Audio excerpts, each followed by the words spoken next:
So tonight we look back at the week that was, and what a week it's been. A week of ambition colliding with political arithmetic, power bargaining running into party limits, and warning signs flashing across Nigeria's political landscape. Rabiu Musa Kwankwaso dominates the front pages, with this day newspaper reporting on a failed courtship with the APC that collapsed under the weight of demands said to include control of up to 20% of the party's national structure, the vice presidential slot, and a guarantee of the presidential ticket in 2031. Was it strategic brinkmanship, or did Kwankwaso simply overplay his hand? And crucially, are we judging him before hearing his side of the story?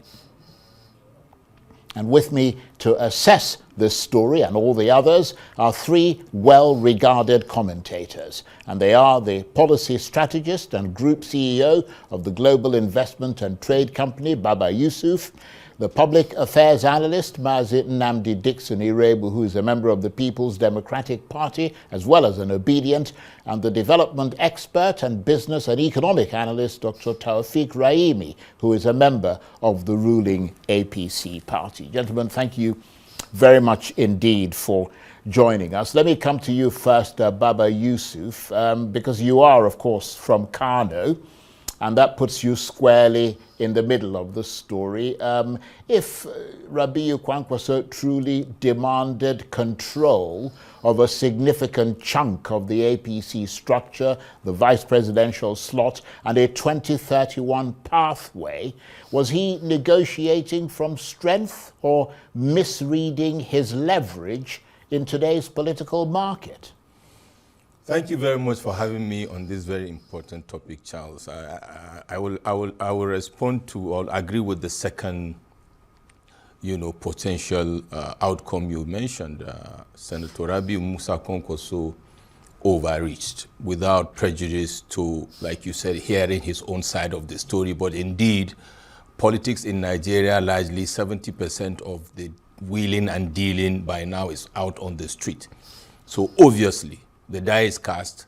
He has lost his key political godson, who coincidentally is his son-in-law, to his political arch-enemy, former Governor Ganduje, and his political, party.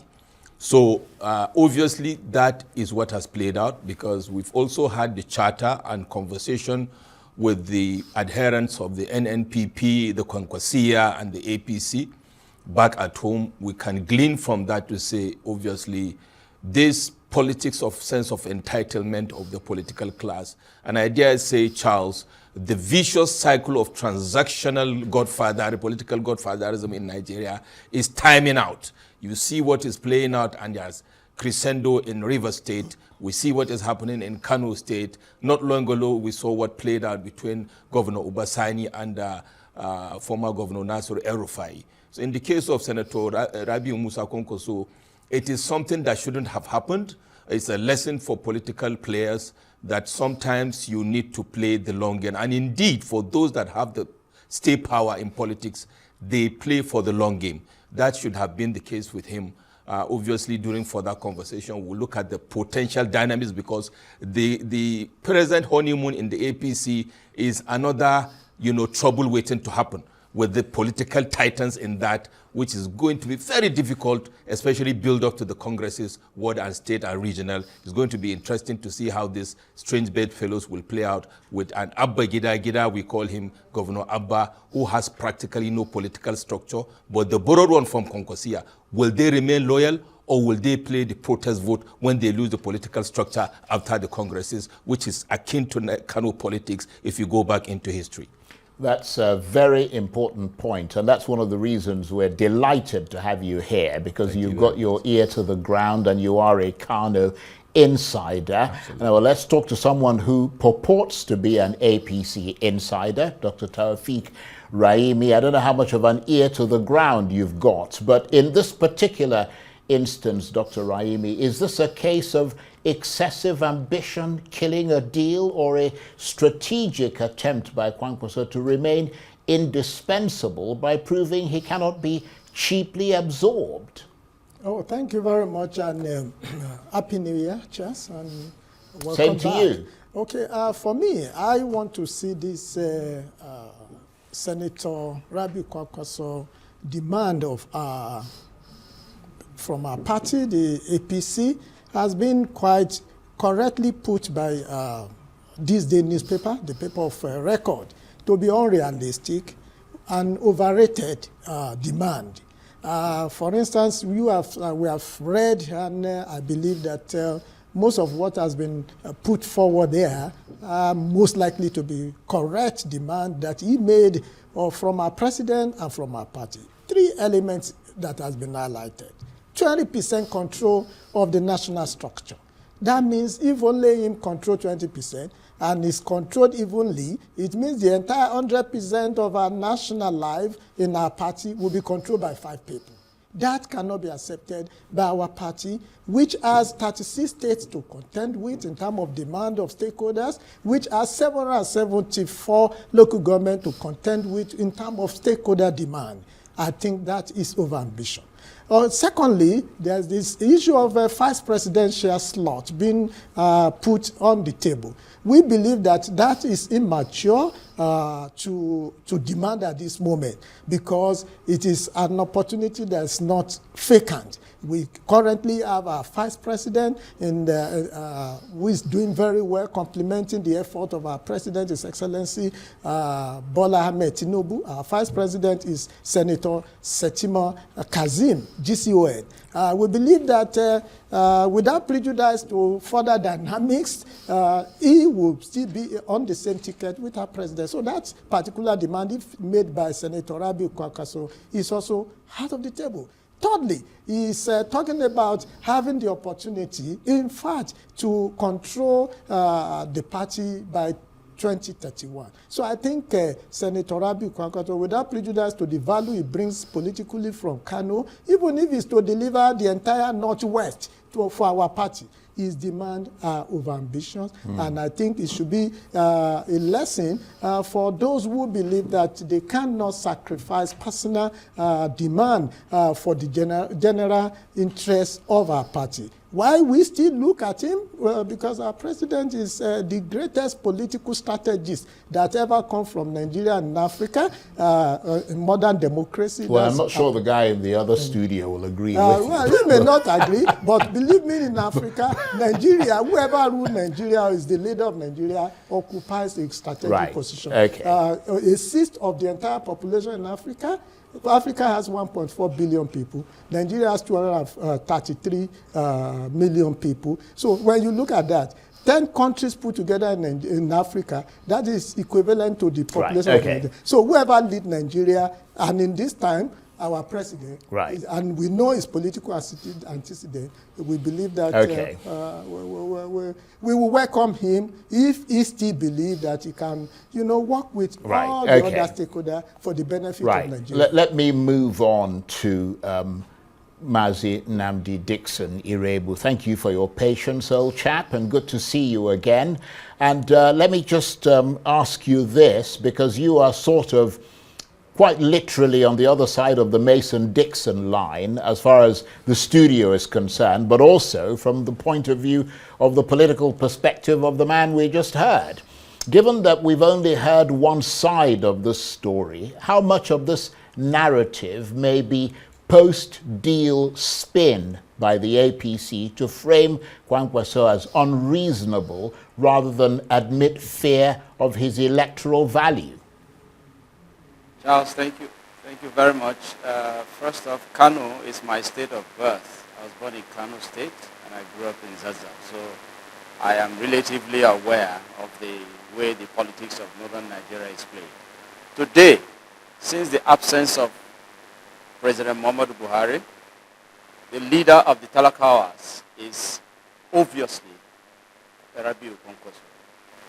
Clearly, anybody in doubt of that is probably unaware of the happenings in the north. Because the northern Nigeria, as we know, their own politics is played from the premise of the track record of leadership. And Kwankwaso has shown that leadership. This is a man who has, raised men and women, who has empowered a lot of people. I'm not a member of his party, but discussing him, one thing I can, present before here is that first, my friend and colleague there who has accorded unnecessary accolades to the president now, who I congratulate for leading 50 million Nigerians into extreme poverty since he came into power. They are standing on a fallen mandate. They say on their mandate they shall stand, but that mandate is falling, even at the international scene. And my friend is there deceiving himself. The issue of Kwankwaso will give them the shock that they didn't expect politically from northern Nigeria. The north is re-strategizing, realigning. But I hope we get it right. I hope the north realizes that the southern Nigeria still has 4 years. Once that is considered and the negotiation is appropriate, this government will pack immediately that negotiation is affirmed. The only challenge we're having right now is that there is still a bit of the confusion of whether, the North is going to present a candidate like Atiku Abubakar and all of that. But once the North appreciates the situation of the Nigerian state today, that since APC came to power, particularly this government, that they have been driven to extreme poverty by the seconds, not even by the minute, then we need to converge, we need to realign, and indeed come together against a common enemy. Because APC, as I have maintained, like Muhammadu Buhari said during his campaign, he said, if we don't kill corruption, corruption may kill Nigeria. If we don't end APC in 2027, APC may end Nigeria, and indeed Nigerians. Because there's no plan in place for the Nigerian people. Look at what they are reeling out, negotiating not on behalf of the people, but poaching to converge the elites, to gather the elites against the Nigerian people. But they will be shocked because 2027 is going to be Nigerian people against these elites who have so impoverished them, who have escalated insecurity and all of that in the land, who do not care about their lives, about their welfare, about their security and all that. That is what is going to play out that, my friend does not seem to reconcile with. Okay. They say they are standing on a mandate. Point. That mandate has fallen. Right. It has fallen internationally. Okay. We all witnessed it crumble. The problem we have here, Mazi Dickson, is that your microphone is a bit wonky at the moment. We did hear what you said, but it's a little bit muffled. So by the time we come back to you again, I hope they would have fiddled with a few knobs and got your got us to hear you a little more clearly. And let me turn to the other shock wave now from Kano this week. Governor Abba Yusuf walking away from the NNPP and into the APC, a move that split loyalties and ignited fresh accusations. A rival NNPP faction claims this wasn't about ideology or policy, but about escape, alleging that Governor Yusuf was suffocating under Rabiu Kwankwaso's tight, domineering control and chose to break free. Supporters call it pragmatism, critics call it betrayal.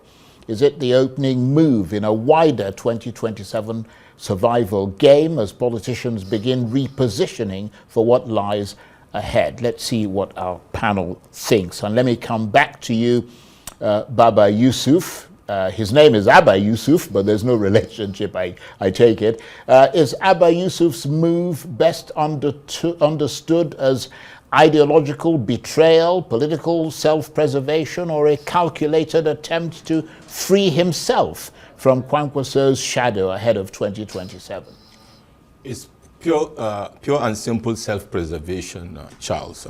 A couple of months after the swearing in of Governor Abba Yusuf, Kabir Yusuf, the protagonists, where the cracks emerged when the protagonists started the mantra in Kano in Hausa saying, Abba tsaya da kafafunka, or Abba tsaya da kanka, meaning, Abba Kabir, stand on your feet.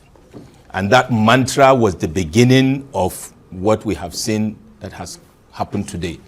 And the charter and the position of some of the members of the Kwankwasia who we saw started moving away. The former SSG moved away, and others that later moved out of the cabinet of Governor Abba Kabir Yusuf into the APC.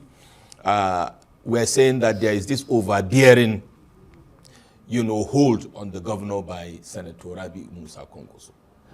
Further down the line, that continued to crystallize.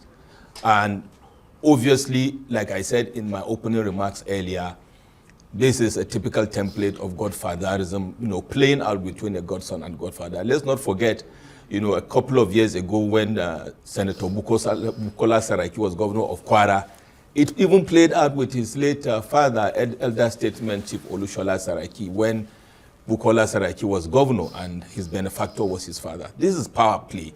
And Abba Kabir, His Excellency, does not have a political structure.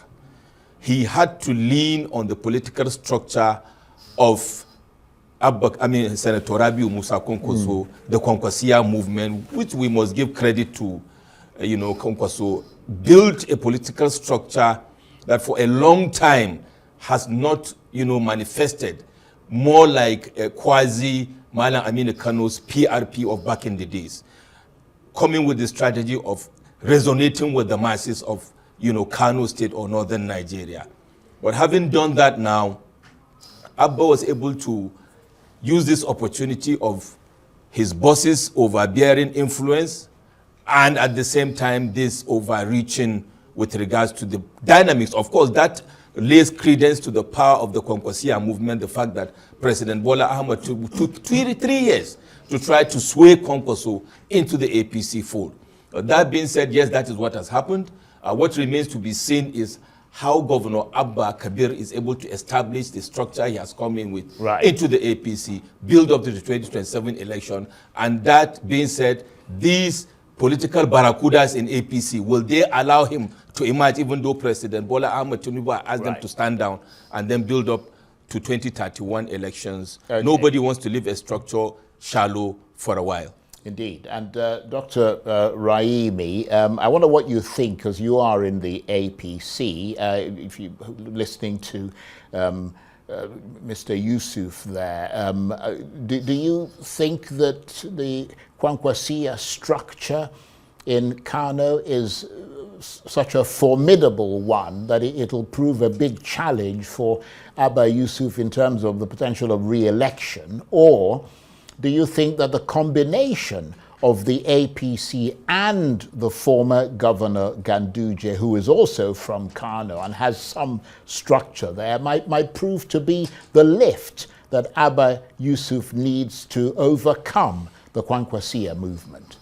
Okay, one thing about us as a party is that we don't underrate our opponents, but we are very confident that Abba Yusuf is going to have it successful by 2027. The reason being that even if you look at the 2023 election in Kano, the gap between APC, our candidate then, the vote that is scored, and then the vote that Abba, the current governor, scored, is pretty not so wide, such that with us already having our own followers and our own people who believe in what we are doing, as well as the opportunity that Abba Yusuf is bringing into APC now, we mean that when you aggregate these two opportunities, definitely Abba Yusuf is going to have an easy way.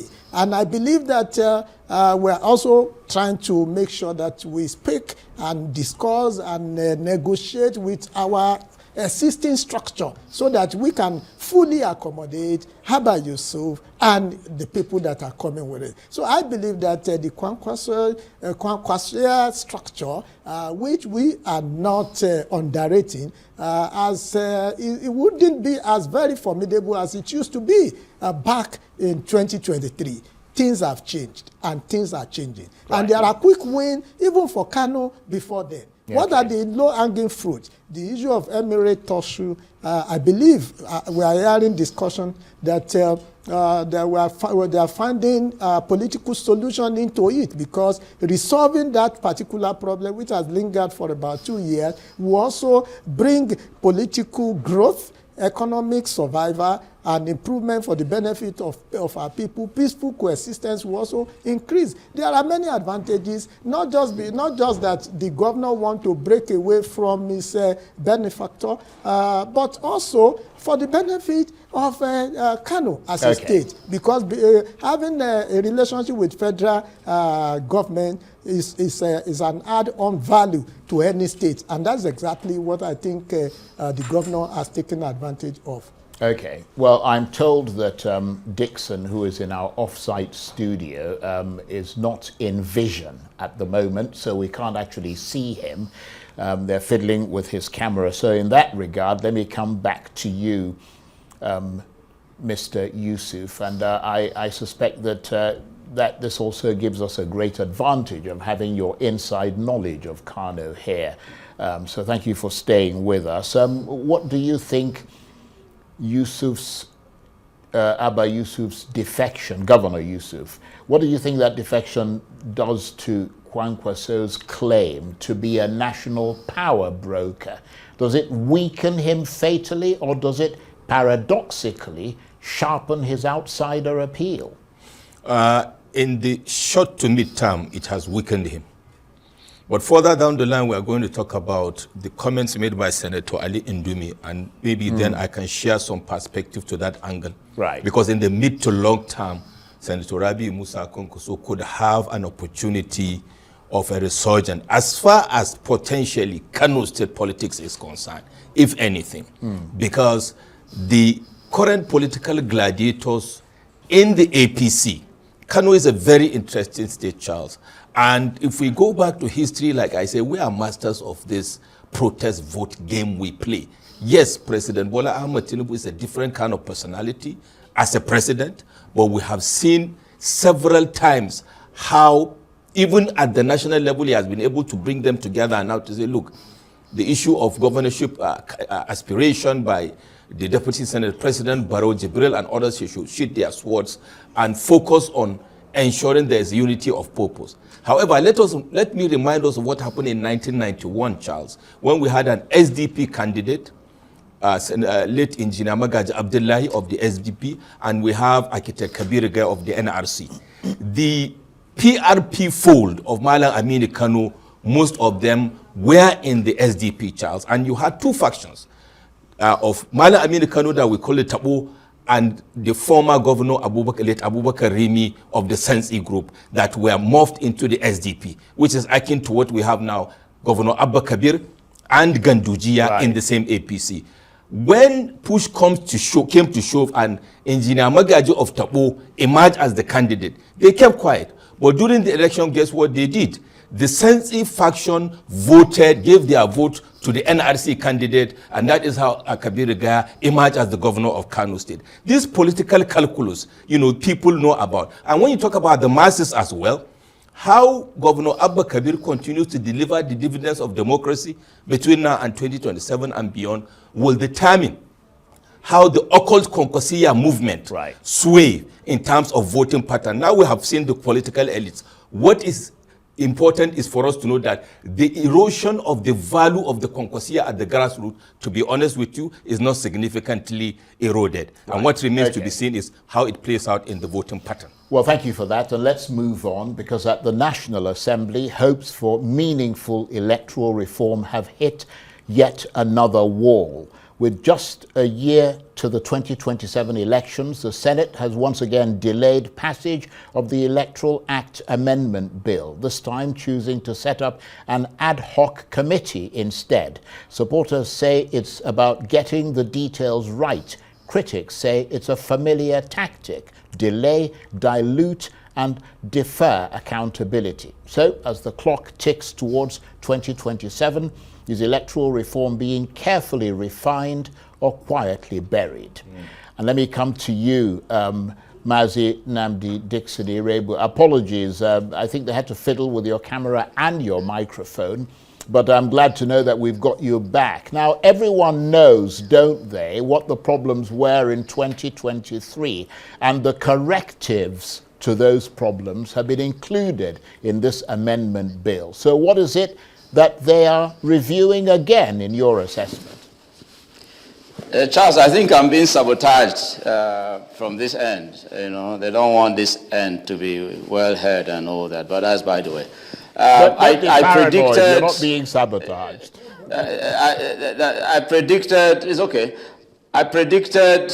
I think the last 2 appearances I had on this show that this that we're seeing now is going to happen, and that the president will not sign that very electoral reform that is going on and all that. So it is intentional. Remember when Tinubu came on board, he said he was going to continue from where Buhari stopped. The APC playbook is clear. This is their approach. They are going to delay this, and also, let me predict again, should they expedite it eventually, the president will not assent to it. Take this to the bank, because this is a president who, after the very shameful election of the 2023 election, defined that election as the best election that has happened, because he grabbed it and ran with it. So if you're bringing in reforms that will ensure that the votes of the Nigerian people would be counted and that it will be announced as so, I'm very certain that he will do everything possible to ensure that that doesn't come to existence. But if you may, please, let me reverse a bit to the Kwankwaso thing. I was trying to call your attention to the issue of the Talakawas. The Talakawas are the people which, every time I come on board, I say these elites that are decamping, ask yourself, in the north, those who are decamping, are they decamping because insecurity has reduced? Are they decamping because the hunger is no more biting as it is? Are they decamping that people can go back to their farms and all of that as they used to? No, they are not decamping because of that. The elites are ganging up, gathering against the Nigerian people. If you come to the southern Nigeria, same thing applies. Southeast, you ask yourself, those who are moving that way, what are they looking for there that they will say, we are moving in here because the government of the day has done so well for our people. Nothing to show. So it's about themselves. And also because the president has shown that single-handedly, he can suspend an elected governor, suspend elected state assembly and all of that. So it is more like show of force. They are being intimidated, being coerced and all of that. But I stated earlier that Kwankwaso, after the exit of Muhammadu Buhari in today's northern Nigeria, Kwankwaso is seen as that rallying point. Just that this is not the turn of northern Nigeria.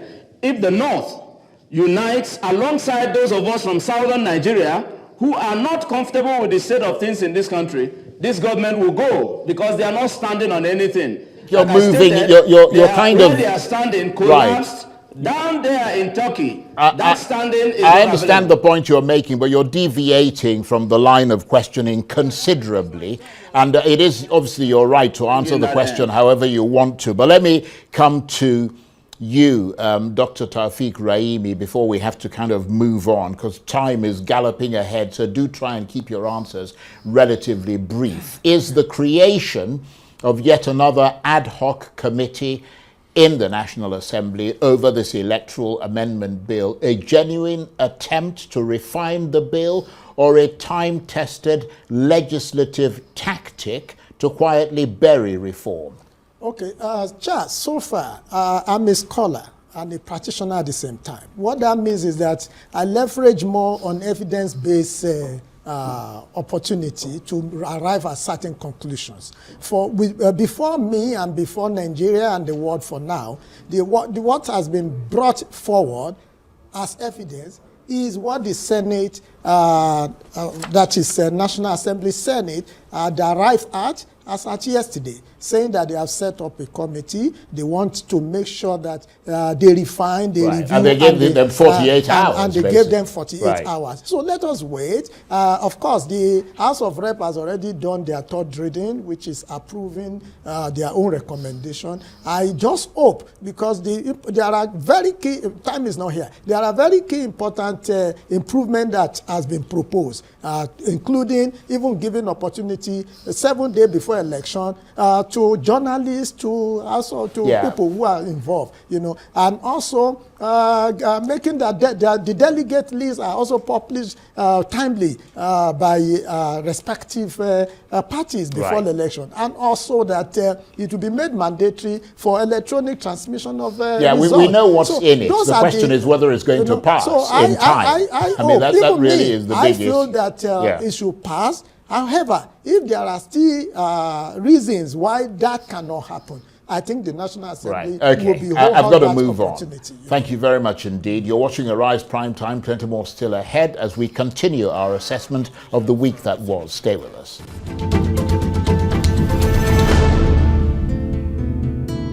Welcome back to Arise Prime Time, where we offer perspectives on the news and talking points of the day. I'm Charles Aniegolu. Now, earlier this week on Prime Time, a warning bell was sounded from inside the ruling party itself. Senator Ali Ndume spoke of dissatisfaction spreading across the north, warning that if the Tinubu administration fails to listen, the consequences could be felt at the ballot box in 2027. So, is this simply internal dissent from a restless power bloc, or an early map of electoral danger for a government that cannot afford to lose the north? And still with me are three commentators with their illuminating analysis of the week that was. And they are the policy strategist and group CEO of the global investment and trade company, Abba Yusuf, the public affairs analyst, Mazi Nnamdi Dickson Iroegbu, who is a member of the People's Democratic Party and an Obidient, and the development expert and business and economic analyst, Dr. Taufeeq Raimi, who's a member of the ruling APC party. Gentlemen, thank you very much indeed for staying with us. To you, Abba Yusuf, when Ali Ndume speaks of growing dissatisfaction in the north, is he acting as a whistleblower or positioning himself as the conscience of a region ahead of 2027? I'll put it this way, Charles. Senator Ali Ndume is being frank. And I think it is important for the ruling party. And I have to say as briefly as you can, because we've got another topic to get to before we close. Sorry to interrupt. It's very important they listen in because, I mean, Charles, first of all, you and I discussed the report by the United Nations a couple of weeks ago, where there's projection of escalating hunger in northeastern Nigeria. The number of the multidimensionally poor Nigerians, the 133 multidimensionally poor million multidimensionally poor Nigerians has not significantly tapered down. These political repositionings in Kano and other places are resonating with the people at the grassroots. The insecurity and other things are key issues that concern the masses, not the political elites moving at the top line, as much as we would like to talk about it. So in strategy, it is important to take the raw data, the real actual data, and defining how you move forward. If the APC gets carried away by complacency, like I've said many times in the last couple of months, the biggest opposition to the All Progressives Congress is not the ADC or the other opposition political parties. It is called APC, and that is complacency, the sense of entitlement, and blocking their ears to the cries of the people on the streets of Kano, Katsina, Umuahia, and other parts of Nigeria. The truth is that this data is key for Mr. President over and beyond PowerPoint presentations. And that is what I think Senator Ali Ndume is talking about. So above and beyond the permutations at the top line, it is important also for the focus on actually delivering the actual dividends of democracy to the people, in this case in northern Nigeria and of course in other parts of Nigeria. The key issue of resolving insecurity, using non-kinetic issues to deal with these governance issues. Otherwise, the message to the opposition is key, you have a platform, because definitely after the primaries, some people may have to look for platform, and that will be the opportunity for opposition to have an opportunity. Otherwise, I don't think the permutation is the way they are seeing it. They are not reading it at the top line correctly. If at all, their intent is to deliver dividends of democracy to the people of the Federal Republic of Nigeria. Okay, thank you for that. I'll come to you in a minute, Dr. Raimi, because I know you're itching to respond to some of that. But let me trot across to our off-site studio and engage with Nnamdi Dickson Iroegbu. I mean, from your own point of view, as a member of the opposition, how real is this northern anger? Does it exist at the grassroots level, or is it still largely an elite conversation looking for popular expression? The Senator Ali Ndume has not only spoken for the North, he has spoken for the entire masses of Nigeria. While they are doing what they are doing, thinking they want to consolidate in the position they are holding on to, the Nigerian people are also, realigning and repositioning themselves to face them squarely in 2027.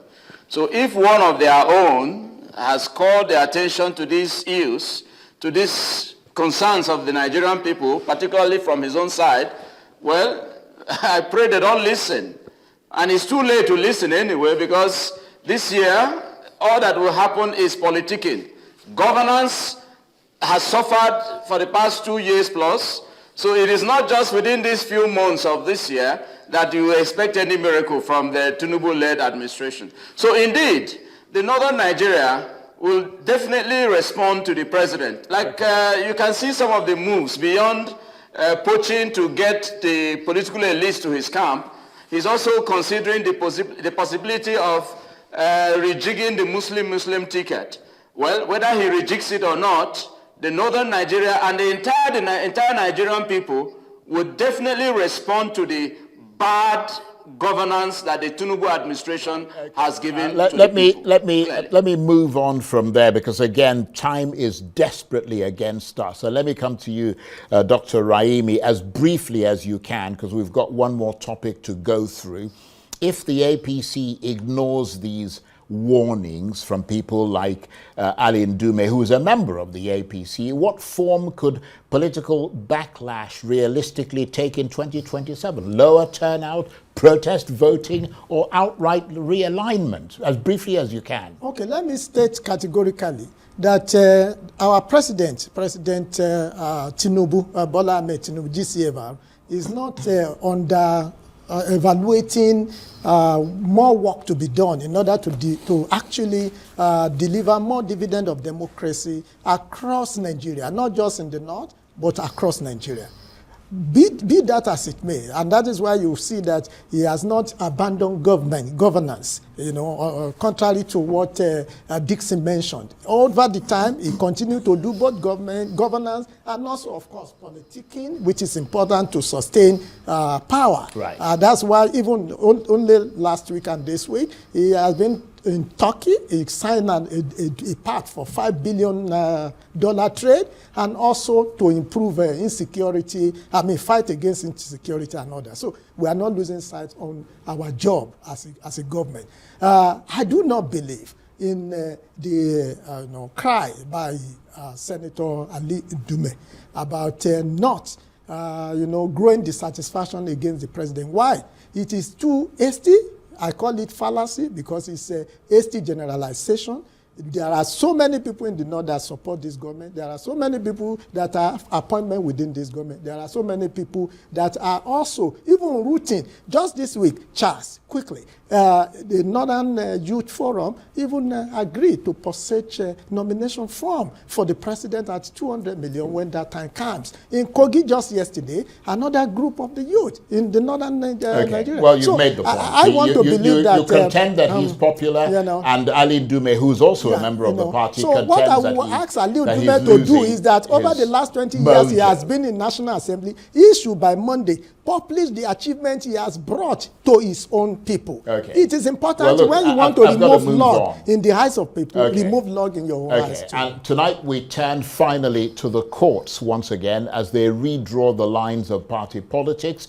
The Federal High Court in Ibadan has nullified the PDP's National Convention, declaring the Abdul Rahman-led caretaker committee the authentic leadership of the party. It's a ruling that plunges one of Africa's largest opposition parties deeper into uncertainty, raising fresh questions about legitimacy, leadership, and readiness for 2027.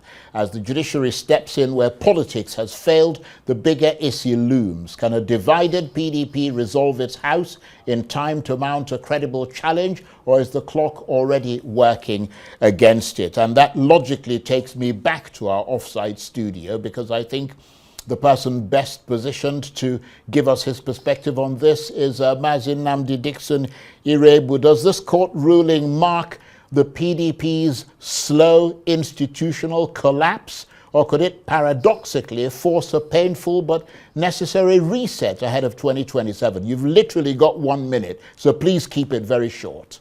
Charles, the court did not nullify the Ibadan convention. We went to court, that is the new NWC of the party led by TK Turaki, SAN, went to court to get the court to compel INEC to recognize it as a new NWC. And while that was in court, the people who were expelled, former members of the party who were expelled from the party, asked to be included in the suit. And there they made a case against the NWC, and that's what came out today. But that has been appealed. And of course, we have heard from the chairman of the party that it has been appealed and that there is no cause for alarm. The issue is that the judiciary is gradually meddling into political issues, and that is unfortunate, allowing political players to influence happenings, at the Temple of Justice. Right, I think you've made that point. A very sad scenario that has been painted now. But the court did not nullify the that's the way you see it. Let me come to you, Baba Yusuf. I'm really sorry to interrupt you, but I've got to move on. At what point, Baba Yusuf, does judicial intervention in party leadership disputes stop being legal arbitration and start becoming a destabilizing political force? Very briefly. When the political players themselves decided to make the courts their political playground, Charles, there is no gainsaying the fact that the politicians are the ones causing this. Timing is a crucial issue in politicking. They are running out of time, and PDP has what I call the legal logjam. Unless they are able to wriggle out of it, by June this year, if they are not able to address it, I wonder how they are able to compete effectively with the incumbent. Okay, thank you for keeping it brief. And finally to you, Dr. Raimi, can a party locked in courtrooms and caretaker committees seriously present itself as a credible alternative government in 2027? Charles, it is unfortunate that PDP had not listened to strategic advice that somebody like me gave on your program last year on what they need to do to mend their own homes, focus on their own problem and resolving it, instead of focusing and blaming everything on our president who is doing his best to transform Nigeria for the better. PDP has lost the opportunity it has. PDP is no longer in the ICU. I think it's very close to the mortuary. On that note, rather depressing, I want to thank you all very much indeed. Dr. Taofiq Raimi is a development expert and business and economic analyst, a member of the ruling APC party. Mazin Nnamdi Dickson Iroegbu is a member of the PDP and an Obidient. And of course, Baba Yusuf is the policy strategist and group CEO of the Global Investment and Trade Company. Thank you very much indeed. That's it for this edition of Arise Prime Time. Join us again next week. From me and the entire team here in Abuja, bye-bye, and thank you for watching.